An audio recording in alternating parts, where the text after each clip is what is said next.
this is everything I'm talking about here is teleology. Teleology is shoulding, is choosing, is goal pursuit, value pursuit. Teleology is the branch of philosophy concerned with ultimate ends, and that's a great big and fancy way of saying why are you doing what you're doing? In the service of what goal? And toward what purpose? What objective are you seeking? What circumstance will define success when you're finished? And so much of what you will hear if you listen to other people talk about teleology, if you listen to them talk about what you must or should do, I consider dead-end teleologies. There are teleologies that offer no benefit whatever to the uniquely human life. And the one that I'm citing here, I mean, it's a zillion different names in science, but it all basically boils down to determinism, to the idea that human behavior is unavoidable. It's caused by some physical cause or some goad outside of free will, outside of the idea of the will, and that therefore consciousness is an illusion. We can do math on this if you like. Consciousness easily would be defined as the number one, a positive value. It's a positive value on the number line. Illusion, plausibly, unless you're pursuing it for entertainment purposes, is a negative, or at least a zero, at best a zero. And so if you say consciousness is an illusion, what you're saying is 1 equals 0. You have arrived at a contradiction. And the fact that the statement is contradictory doesn't mean that the claim is untrue, although the claimant rationally cannot make it. It doesn't mean that the claim is untrue, but it does mean that the claim is hugely suspect, because if in reality consciousness is an illusion, then there is nothing that anyone can say, including consciousness is an illusion. Any statement that anyone makes is equally arbitrary as the barking of a dog. It doesn't mean anything whatever. And if the statement is false, if it does not accurately reflect reality, then whatever consciousness is, we know that it is not illusion. And obviously nobody behaves that way, and that's why it's a dead-end teleology. There are others that you could name, like fatalism or solipsism. Solipsism is a belief that the entire universe is a creation of my imagination. I cited in Chapter 8 of ManAlive, I cited the multiverse idea, M theory, string theory. Used to be called the many worlds theory of quantum mechanics. The argument being that there are 10 to the 500th power universes, of which we have physical evidence of precisely one, the one that we live in. And so all of the rest are postulated. They're hypothesized. And they're hypothesized because the math works. And so what that really says is the map supersedes the territory. The empirical evidence that we have of the territory consists of the evidence of this one universe, and really only a little bit of it, the little bit of it that we've seen so far, which is not very much at all. We have that as empirical evidence, and meanwhile we have equations that are fruitful for somebody's purposes if you postulate an enormous number of universes, up to 10 to the 500th power universes. That's a map. And the insistence in this case, as with determinism, as with many other academic philosophical theories of unreality, is that the map supersedes the territory, that when the territory does not correspond with the map, then you don't throw away the map, you throw away the territory, which is an epistemological error. It's just stupid. It's dumb.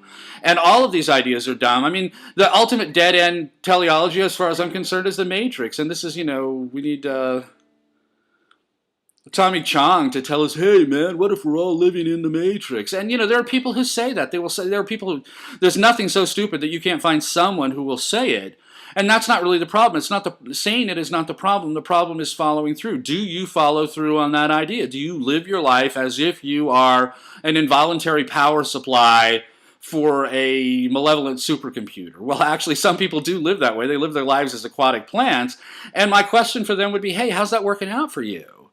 How many of your life's goals have you achieved by sitting around doing nothing? How many wonderful ideas have you managed to master by doing nothing with your life?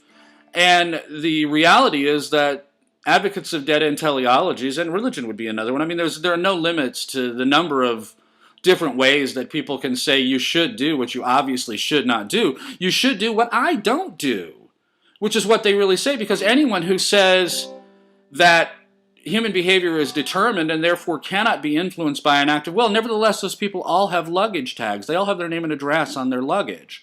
If they have dogs, I promise you they have house-trained their dogs. Why would you house-train your dog? I mean, you're insisting that human behavior can't be influenced by an act of will. Why would you ever suppose that a dog's behavior could be influenced by an act of will? But obviously, we all house train our dogs, unless we force our dogs to live outside, which is another kind of cruelty. We all provide cat boxes for our cats, and the cats gleefully use those cat boxes, even though they would happily, shit on the carpet if there were no cat box. We raise our children, and we carefully inculcate our children in the ideas of virtue, and we punish them when they fail, and we reward them when they succeed, and in due course they learn on their own why good behavior results in self-adoration and bad behavior results in self-loathing, and we do all of this all the time. Nobody ever, ever, ever says, well, jeepers, there's no way that anyone could ever keep track of my luggage because consciousness is an illusion, so there's just no point in putting my name on my luggage. If it gets lost, it just gets lost. Nobody says that. Nobody lives that way. And because they don't live that way,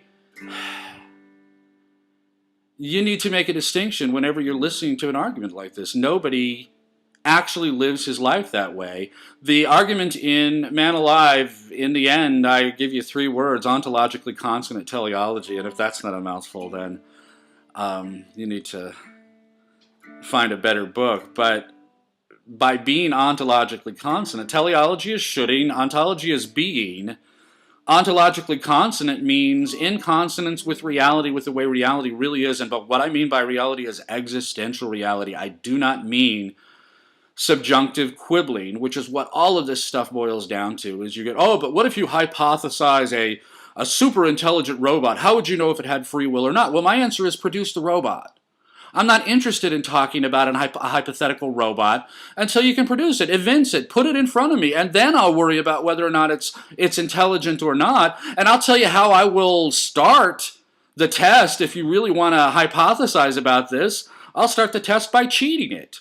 I will cheat it again and again and again, and if it doesn't bitch about being cheated, then I know it's not intelligent. And if it does, that's not proof that it is intelligent, but at least I have an excellent chance of eliminating. I mean, go cheat Eliza. Eliza is allegedly this is artificial intelligence, and it's another dancing bear theory.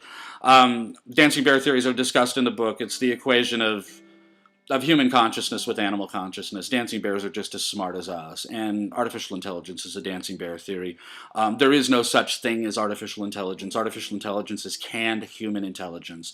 When you interact with software, you are interacting with the programmers of that software, and there is no other source of intelligence in that system. It's either the data that you put into the software or the data and programming that the programmers built into the software originally. But there is no such thing as artificial intelligence, and I'm prepared to argue that there may never be such a thing. Certainly none of the theories that are being pursued right now will do anything except give us more and more elaborate systems of canned human intelligence. And yet another dead-end teleology, and this is all absurd. It's useless. It's completely teleologically useless. Whereas, if you take account of your real life as you really live it in existential reality and figure out which side of the bread has the butter on it, then pursue that value, pursue the positive value and not the negative value, then your life will improve. And then at that point you have to say, what is the value to me of holding this idea in my mind, this anti-ontological, this dis-ontological teleology? What is the value of holding that in my mind? I would say that it's a net dis-value. It's not a value at all, because you're introducing cognitive dissonance into your mind. Cognitive dissonance means simultaneously holding 2 contradictory ideas in your mind. 1 equals 0. And you cannot actually do that. I mean, you can try, and people destroy their lives trying, but all the time, all of your conscious effort, or a huge amount of your conscious effort, will be devoted to shouting your own self down. That you hold this contradictory idea in your mind, this idea that contradicts your everyday existential experience, and then every time experience rubs your nose in the fact that your theory is wrong, you have to shout experience down. You have to dispose of the territory in order to conserve the map. And this is an error. I mean, this is a huge error. We've been talking about philosophical errors for weeks now. I think it's 4 or 5 weeks that I've been doing this. This is a massively consequential error. This is a virtually insuperable error. You really have to correct this. Everyone has to correct this, one way or another. And if you are wise, you will conform your theories and your behavior to the reality that you actually live in. And if you are unwise, ultimately that reality will destroy you. Because you cannot make war on your mind indefinitely. Eventually you have to win that war. Eventually you have to succeed. And this is cognitive dissonance. I mean, there's 1,000 different flavors of it, 1,000,000 different flavors of it. But it really is what I said. It's holding two contradictory ideas in your mind at the same time. 1 equals 0, 6 equals 9. It is devastating. It is hugely self-destructive.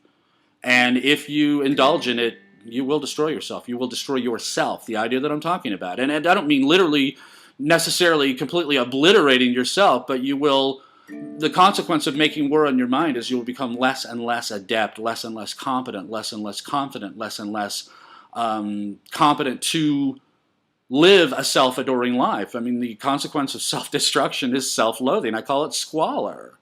It's the opposite of splendor is squalor. And cognitive dissonance is the means by which you pursue squalor. I'll give you an example that I thought was really interesting. This happened, I saw it in the newspaper years ago.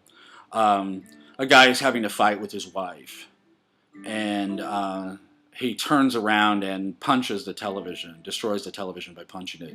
And this is the guy attempting to argue to himself that he's not a wife beater, that he's just a television beater. And this is a completely false. I mean, it was the intent was to intimidate his wife, just as if he had hit her, but he hit the television instead. This is the kind of lie that people tell themselves that will ultimately result in, massive, massive, massive self-destruction.